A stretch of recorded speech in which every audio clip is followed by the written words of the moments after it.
Assalamu alaikum dear students. In the last lecture, we have discussed the internal generated voltage and torque induced equations of real DC machines and also solved two numerical problems. In this lecture, we will have a look at power flow and losses in DC machines. There are two main categories of DC machines. The first one is DC generator and the second one is DC motor. The motor converts electrical power into mechanical power and DC generator transforms mechanical power into electrical power. During these power conversions, either mechanical to electrical or electrical to mechanical, some power losses occur that decrease the quantity of power conversion. Due to these power losses, heating produces that affect the operation of DC machines. Due to these power losses, efficiency of the machines also decreases. In this lecture, we will have a detailed look at these power losses and their effects on DC machines. So let's get started with the power flow and losses in DC machines. The efficiency of any DC machine, either DC motor or generator, is given as output power over input power into 100. If we define the losses, that we will find that it is the difference between input and output power of DC machines. The losses is basically the difference between the input power and output power. For example, let the input power is 100 watt and output power is 80 watt. The difference between 100 and 80 is 20 watt. It means the losses are 20 watt. In mathematical expression, it can be defined as P out is equal to P in minus P losses. Putting the value of P out in this equation, we get efficiency is equal to P in minus P losses over P in into 100. This equation shows that the relationship between the losses and efficiency is inversely proportional. If the losses is increased, then the efficiency will decrease. If the losses will decrease, then the efficiency will increase. There are 5 main types of losses that occur in DC machines. Either it is motor or generator. The first one is electrical or copper losses. The second type is core losses or iron losses. The third type is brush losses. The fourth one is mechanical losses. And the fifth and final is the stray load losses. Now we discuss all these losses one by one with detail. Now we will discuss the first type of the losses, that is electrical or copper losses. As you can understand from the name of these losses, that are copper losses, mean that losses occur at the windings of the machines. As we know, there are two types of windings. First one is field winding and the second one is armature winding. The static part of the machine is called the stator and the rotating part of the machine is called the rotor. As we know, the winding across the static part of the machine is called the field winding and the winding across the rotating part of the machine is called the armature winding.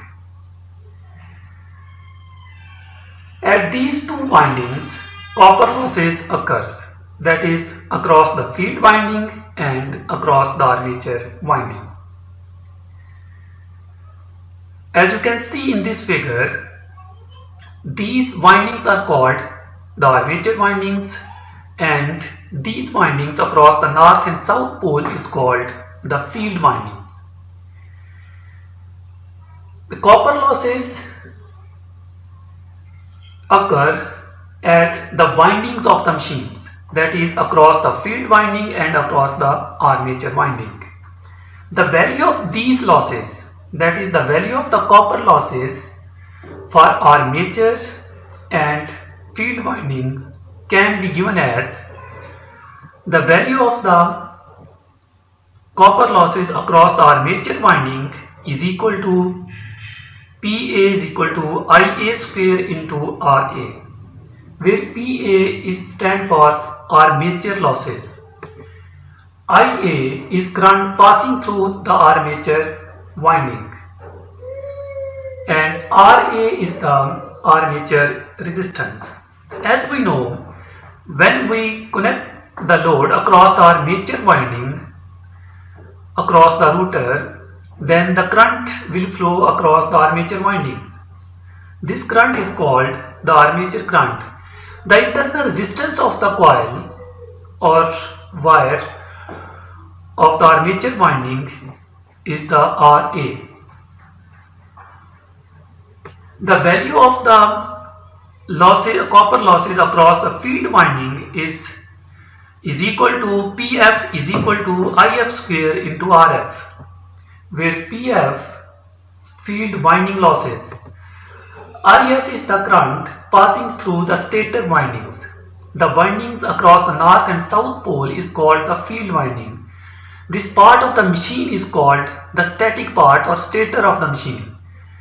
The current which flows across the field winding is called the field current or the stator current, and RF is the field winding resistance. The internal resistance of the coil of the field winding is RF.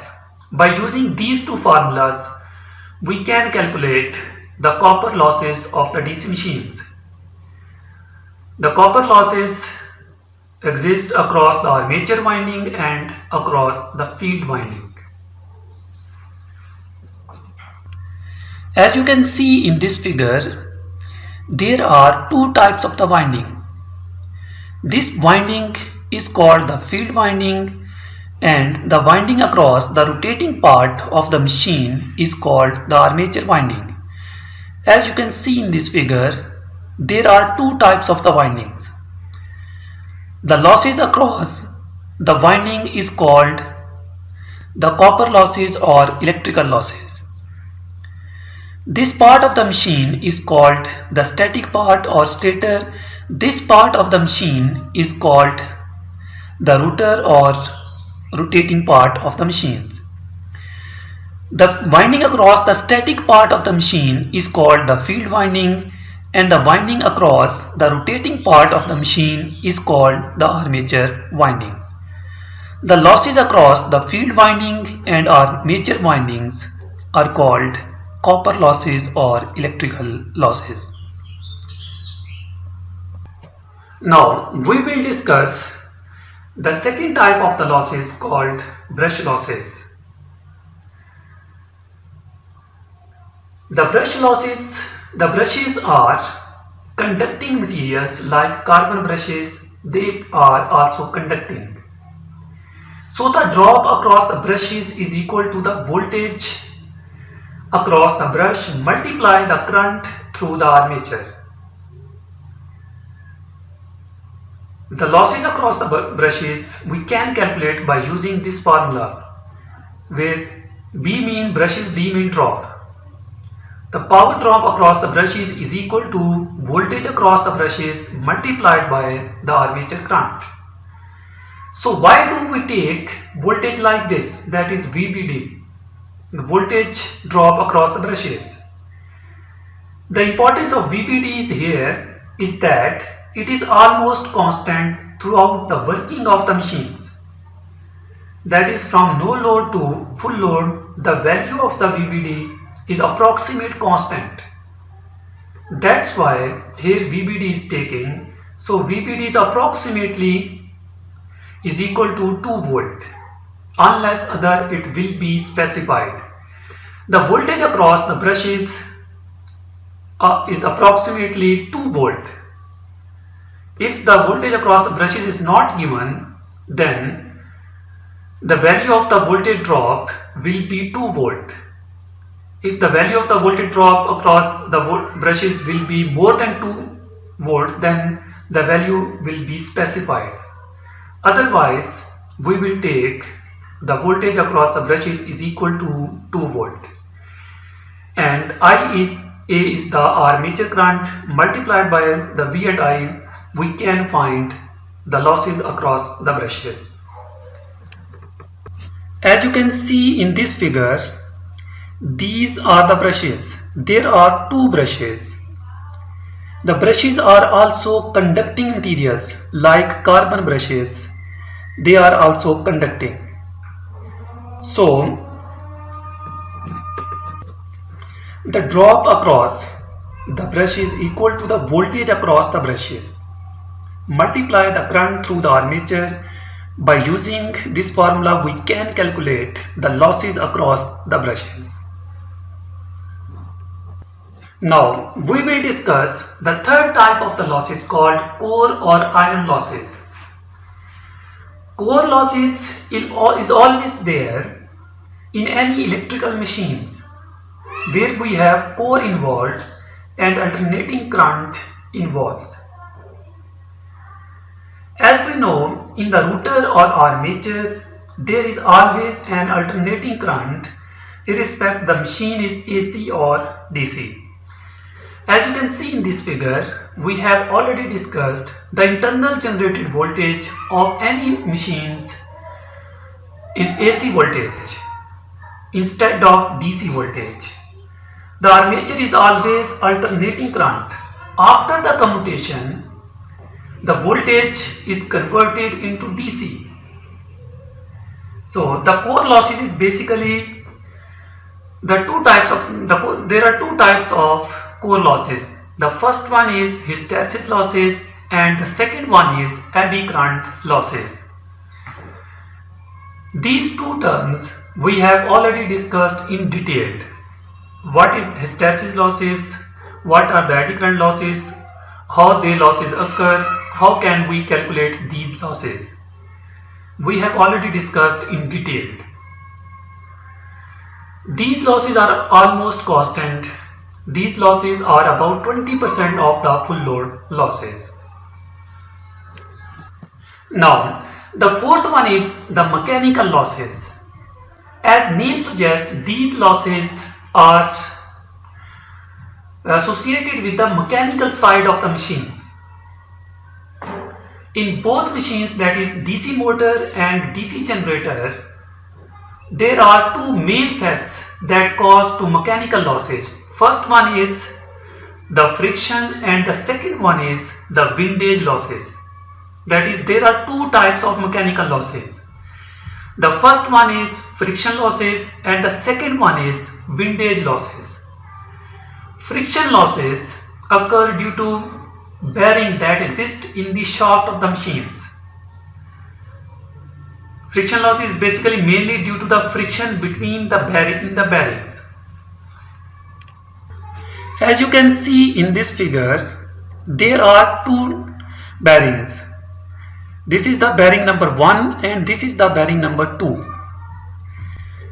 Due to the friction of these bearings in the shaft of the armature, the losses occurs due to friction of these bearings called friction losses. Friction losses are basically due to the friction of bearings. In every machine we use these bearings. This is the bearing number 1 and this is the bearing number 2. The second type of the mechanical losses is the windage losses. Windage losses occur mainly due to the air inside the structure of the machine. When the rotor rotates, the air inside the structure of the machine opposes the rotation of the rotor. Due to this, the losses occurs called windage losses. As you can see in this figure, the rotor is rotating. There is air gap between stator and the rotor. The air is basically opposing the rotation of the rotor. Due to this, the losses occurs called windage losses. That's why there are two types of the mechanical losses.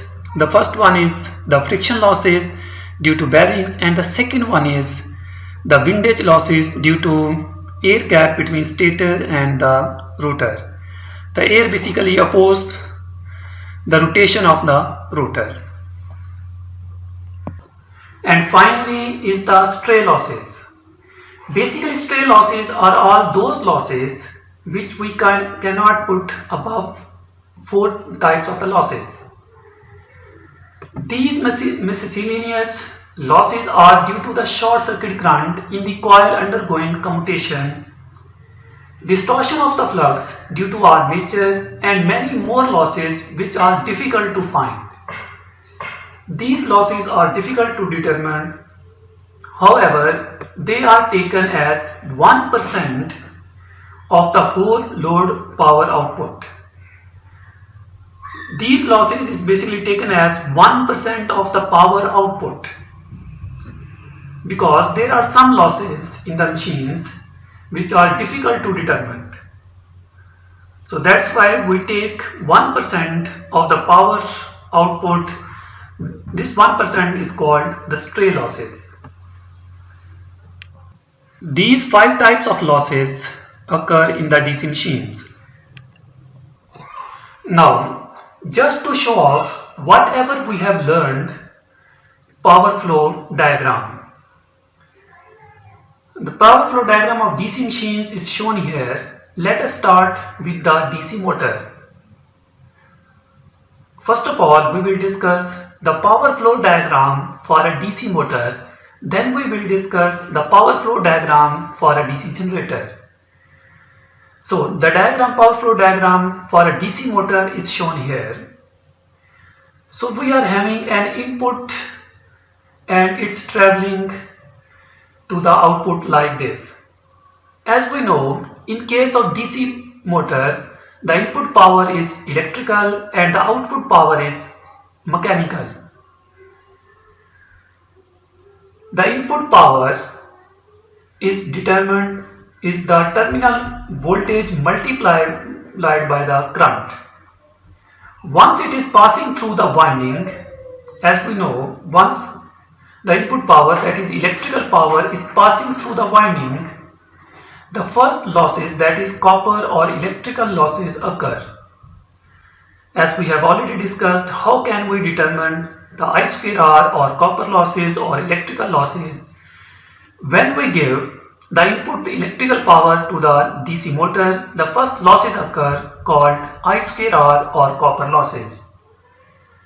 After this, what happens is that once the power is entered in the armature, once the power is entered in the rotating part of the machine,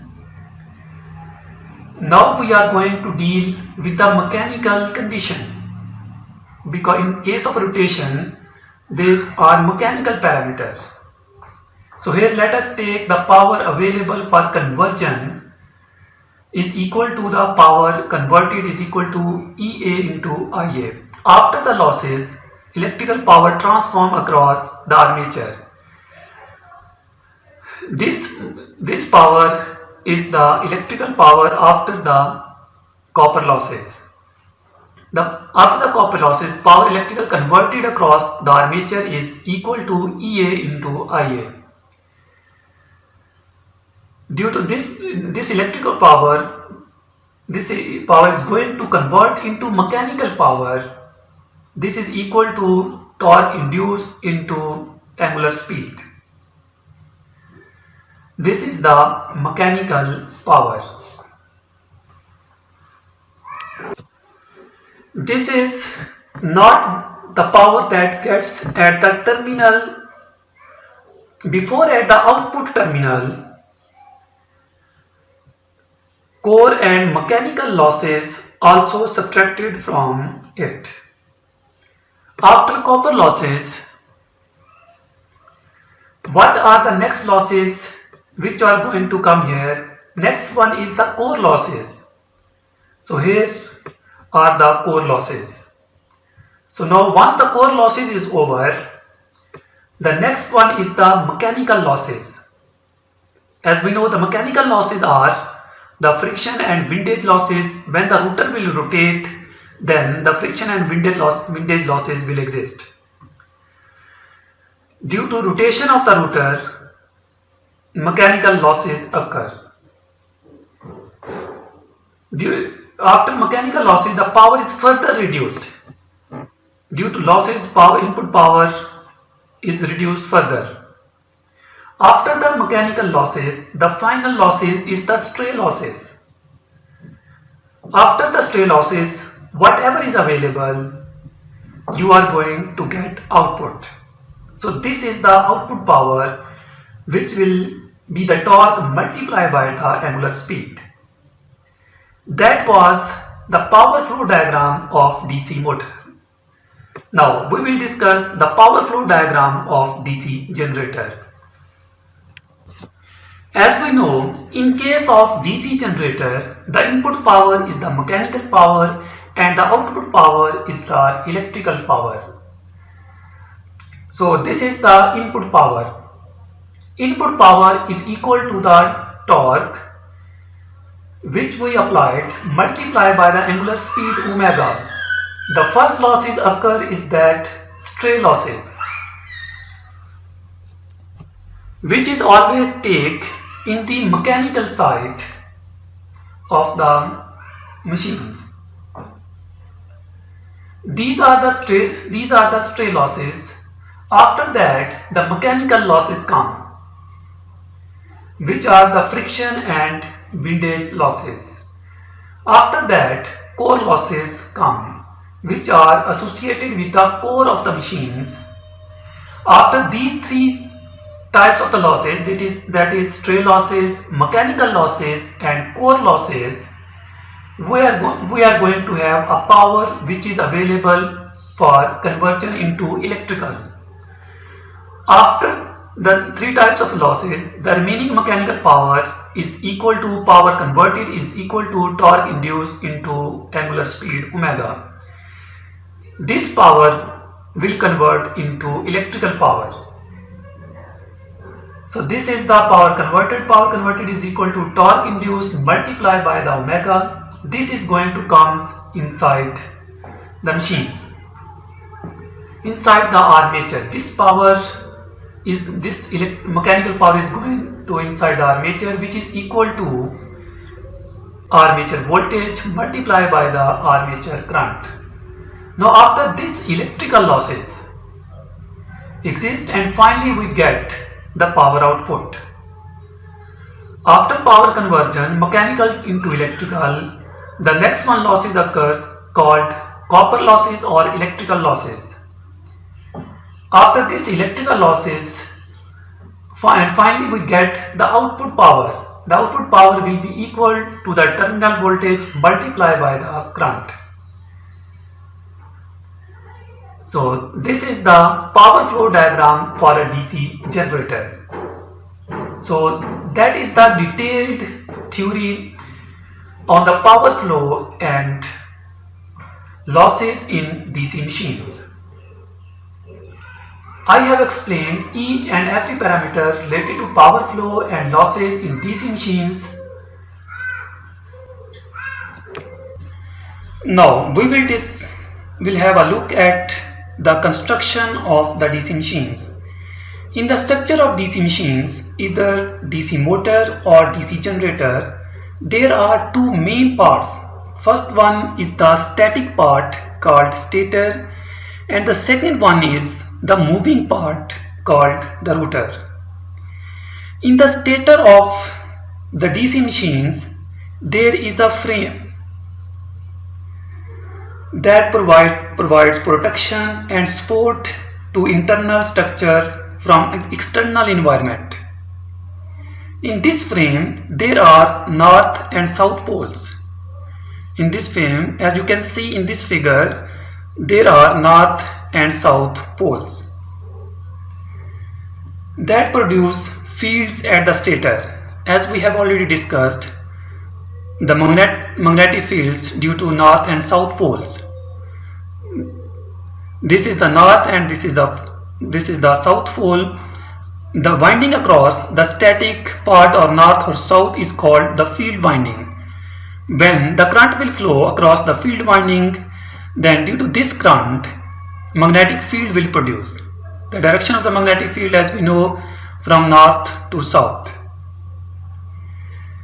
The part of pole that is close to the rotor, as you can see in this figure, this part is close to the rotor, distribute the flux on the surface of the rotor, is known as pole shoes. The surface of pole in front of the rotor is known as pole face, and spacing among the rotor and pole face is known as air gap. As you can see in this figure, this is the rotating part of the machine and this is the static part of the machine. The air gap between the rotating part and static part of the machine is called the air gap of the machines.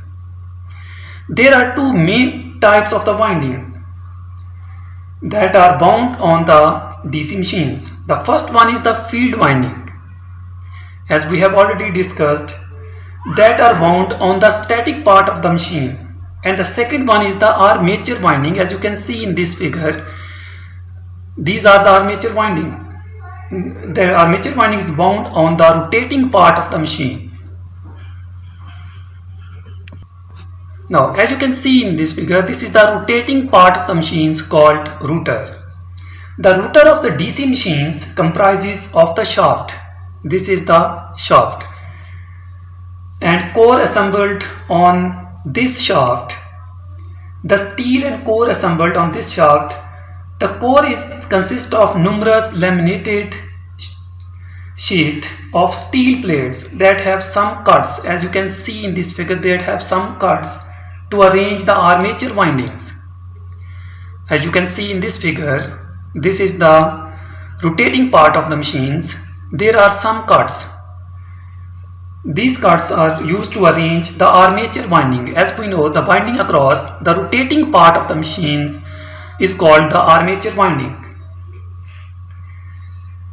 At the end of the shaft, commutator is fixed. These are the commutator segments. As we know, commutator is used for conversion of AC into DC, and armature connected winding are connected with them. As you can see in this figure, armature winding are connected with the commutator segments. Commutator segments are used to convert the AC into DC. Now we will discuss the next part, that is commutator of the DC machines. The commutator in DC machines, as you can see in this figure, this part is called the commutator of the DC machines. The commutator in DC machines are constructed with the copper and laminated with the mica. This is the mica. The copper bars have high thickness to work longer time, almost running life of the machines. The mica protection, as you can see in this figure, the mica protection among commutator is more solid than the commutator segments.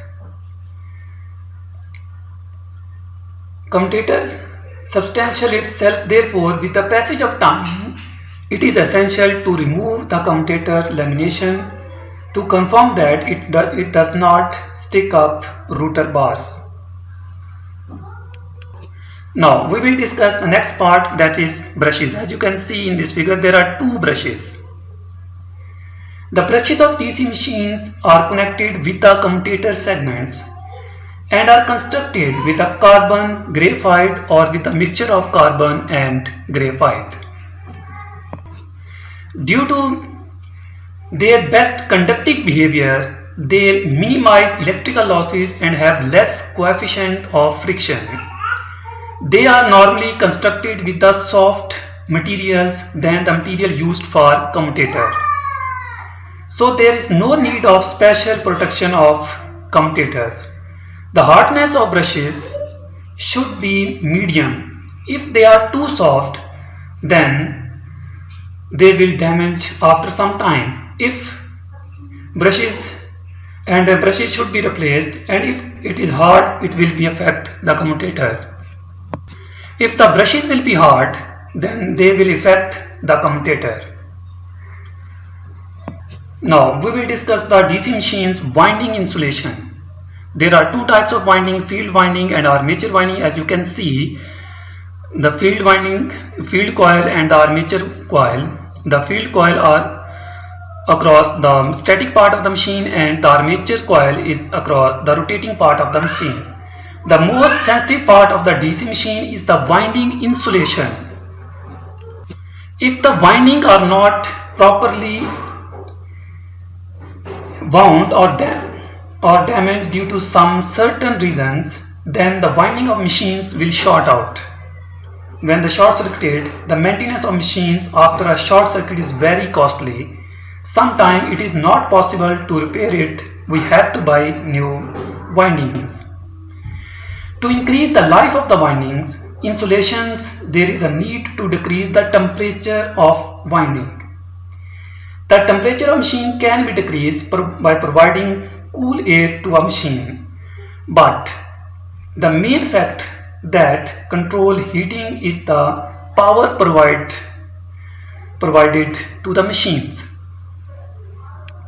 If we increase the load, then the current will increase. If the current will increase from the rated current, then the windings start to heat up and the temperature of the winding will increase. So that's why rating of the machine, the rating of the current is defined on the number plate of the machine. Insulation frequently damaged from instant failure at some dangerous temperature. In its place, the upsurge in temperature generates a slow run of the insulation, making it subject to damage due to shock, vibration or electrical stress. As the motor life remains half with each 10 Celsius increment in temperature.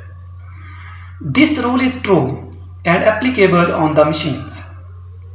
That is, when the temperature is increased 10 degree, the life of the machine will be half. So students, that is the detailed lecture on the construction of the DC machines. If you have any question, you can ask through call, message or WhatsApp or email me. That's it for this week lectures.